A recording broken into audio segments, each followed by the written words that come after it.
Hi guys! Today's story is Separate is Never Equal. Sylvia Mendez and her family's fight for desegregation. And it's by Duncan Tonatiuh. Sylvia had on her black shoes. They were shiny new. Her hair was perfectly parted in two long trenzas. It was her first day at the Westminster School. The halls were crowded with students.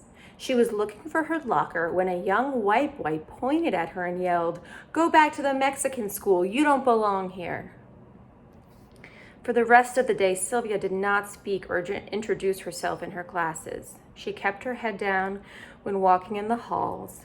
When she got home that afternoon, she told her mom, Felicitas, what had happened. "I don't want to go to that school anymore. The kids are mean." "Sylvia," said her mother, "no sabes que por eso luchamos? Don't you know that is why we fought?"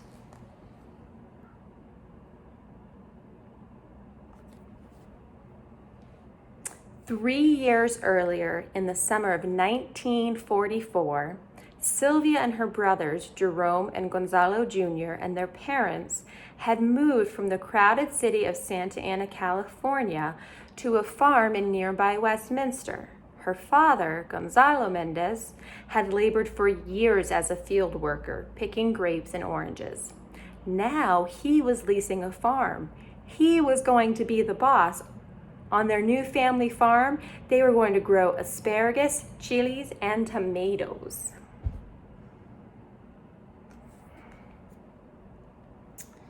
As the summer came to an end and the first day of school neared, Aunt Soledad drove Sylvia and her parents and their cousins, Alice and Virginia, to the local public school on 17th Street so they could enroll. Sylvia was going to enter third grade. Gonzalo was going to enter second and Jerome first. What a handsome building, thought Sylvia as they pulled into the parking lot. Tall trees lined the street in front of the school. There was a playground with monkey bars and a red swing. When they walked into the school, they noticed that the hallways were spacious and clean.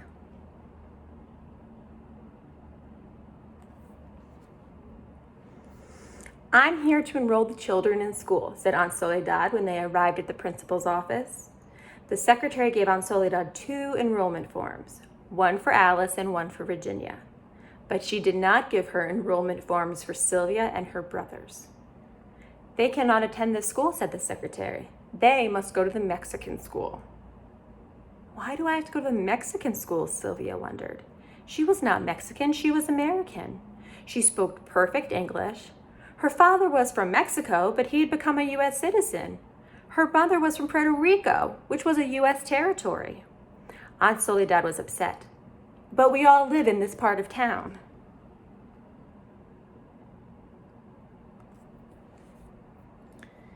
Sylvia looked at her cousins. They had light skin and long auburn hair, and their name was Rudari. Their father was Mexican, but of French descent. Then she looked at her brothers and at her own hands and bare arms. She wondered, is it because we have brown skin and thick black hair and our last name is Mendez? "Rules are rules," said the secretary. "The Mendez children have to go to the Mexican school." "I will not be enrolling any of them then," said Aunt Soledad, and she stormed out of the office, taking Sylvia and the other children with her.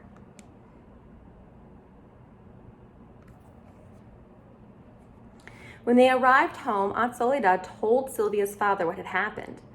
Mr. Mendez told her not to worry. It had to be a mistake. He would take care of it. He was a businessman and he was used to dealing with people. The next day, Mr. Mendez met with Mr. Harris, the superintendent of the Westminster School.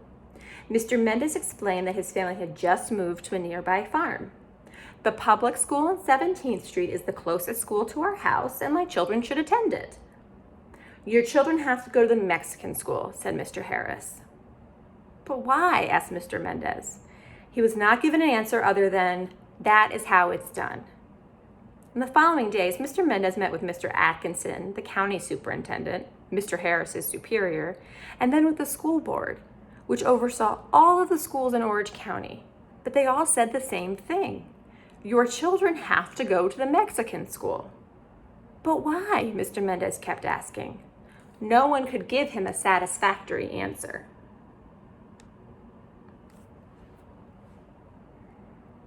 That fall, Sylvia and her brothers had to attend Hoover Elementary, better known as the Mexican School, on Olive Street in the city of Westminster.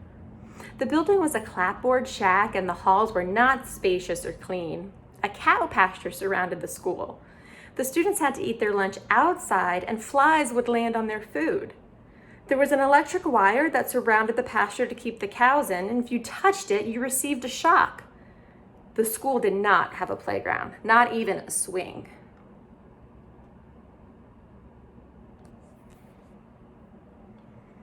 The Mendez family did not give up. Time and time again, Sylvia heard her father talk with coworkers, friends, and other parents. It's not fair that our kids have to go to an inferior school, he said. It's not only the building that's a problem, the teachers at the school don't care about our children's education. They expect them to drop out by the 8th grade. How will our children succeed and become doctors, lawyers, or teachers? Mr. Mendez created a group called the Parents Association of Mexican American Children. He tried to collect signatures for a petition to integrate schools so that all children, regardless of their skin color or background, could have the same opportunities. But every time he asked someone to sign the petition, he would get the same answer. No queremos problemas. We don't want any problems. Many of the parents worked on farms owned by white families and feared they would lose their jobs if they supported the petition.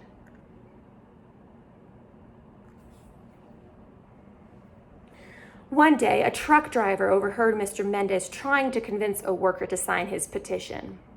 "You know," said the truck driver, "you could file a lawsuit." The truck driver told Mr. Mendez about a lawyer named David Marcus, who had filed a lawsuit on behalf of the people in San Bernardino and had helped them integrate the public schools there. At that time, not only were schools segregated, but also other public places as well, such as pools, parks, and movie theaters. Some businesses even had signs that read, "No dogs or Mexicans allowed." Mr. Mendez decided right then and there to hire Mr. Marcus, even if it meant having to spend all of his savings to do so.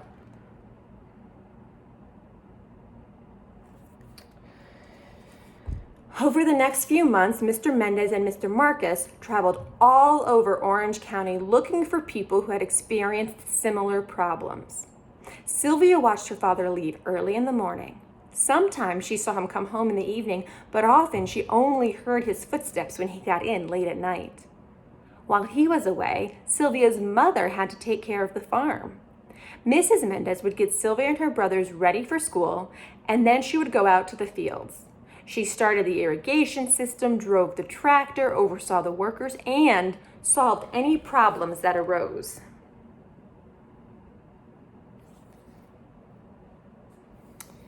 With the help of Mr. Marcus, Mr. Mendez found and talked with other families who were dealing with segregation. One of them was the Estrada family. Mr. Estrada had fought in World War II. He had risked his life next to Americans of all races and backgrounds. But when he returned to America from the war, he found out that his children were not allowed to attend school with white children. "Es una injusticia," said Mr. Mendez.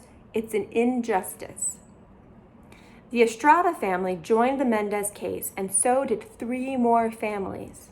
The families were from different school districts in Orange County: Westminster, where Sylvia lived, Garden Grove, El Modena, and Santa Ana.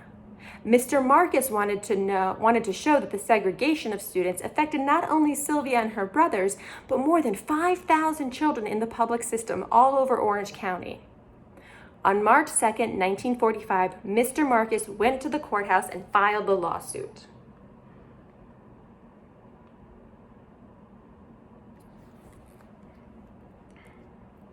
The trial was held at a courthouse in Los Angeles. Sylvia and her family dressed in their best clothes and sat in the courtroom to listen. The hearing lasted 5 days. Each day, Mr. Marcus called to the stand parents from the different districts in Orange County and the superintendent from each district as well.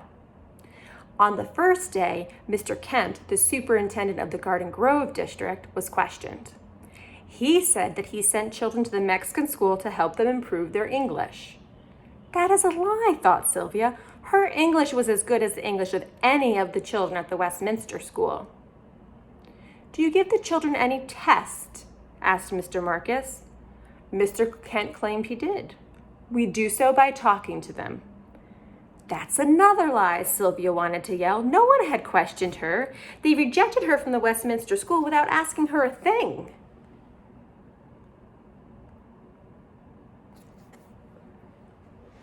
For what other reasons do you send children to the Mexican school? Asked Mr. Marcus. Sylvia and her family braced themselves to hear what Mr. Kent would say next. For their social behavior. They need to learn cleanliness of mind, manner, and dress. They are not learning that at home. They have problems with lice and impetigo and tuberculosis. They have generally dirty hands, face, neck, and ears. The Mendez family and others in the room stared at Mr. Kent in disbelief. What he was saying was not true. It was degrading. How many of the 292 children in the Mexican school are inferior to whites in personal hygiene? Asked Mr. Marcus. At least 75%. And in their scholastic ability, 75%.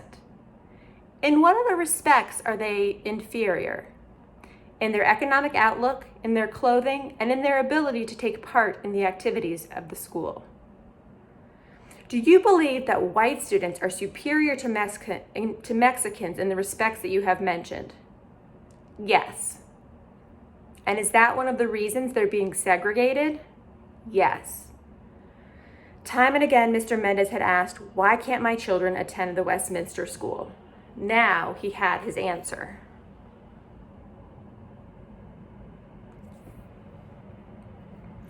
On the second day, Mr. Marcus called to the stand a 14-year-old student from the Mexican school in El Modena. Her name was Carol Torres. She spoke perfect English. It was clear that she had not been sent to the Mexican school because she had problems speaking the language, as the defense lawyers claimed. Mr. and Mrs. Mendez were questioned on the third and fourth day, and so was Mr. Harris, the superintendent at the Westminster School. Sylvia was not called to the stand, but she was ready to testify if they asked her to. She tried looking her best every morning, and she practiced what she would answer. On the fifth day and final day of the hearing, Mr. Marcus called to the stand two education specialists to explain why it was bad to segregate children into different schools. Segregation tends to give an aura of inferiority. In order to have the people of the United States understand one another, it is necessary for them to live together. And the public school is the one mechanism where all the children of all the people go, said one of them. The judge nodded his head. He seemed to agree with this.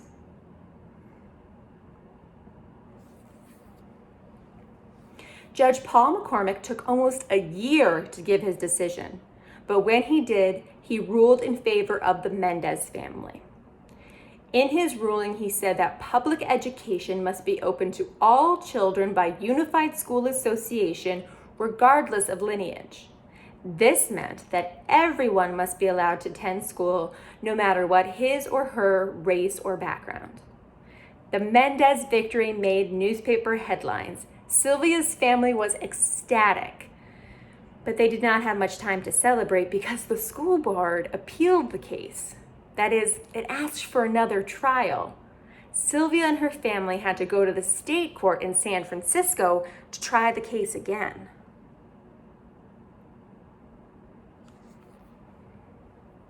In the new trial, the Mendez family received support from the League of United Latin American Citizens, the National Association for the Advancement of Colored People, the Japanese American Citizens League, the American Jewish Congress, and other organizations. These groups sent letters with information relevant to the case and asked the judge to rule in favor of the Mendez family. Sylvia was amazed that people of different backgrounds and from different parts of the country who had never met her family were getting involved in the case and trying to help them. But her mother said, "Cuando la causa es justa, los demás te siguen." When you fight for justice, others will follow. On April 15, 1947, the judges in the Court of Appeals in San Francisco ruled in favor of the Mendez family again. That June, Governor Earl Warren signed the law that said that all children in California were allowed to go to school together, regardless of race, ethnicity, or language.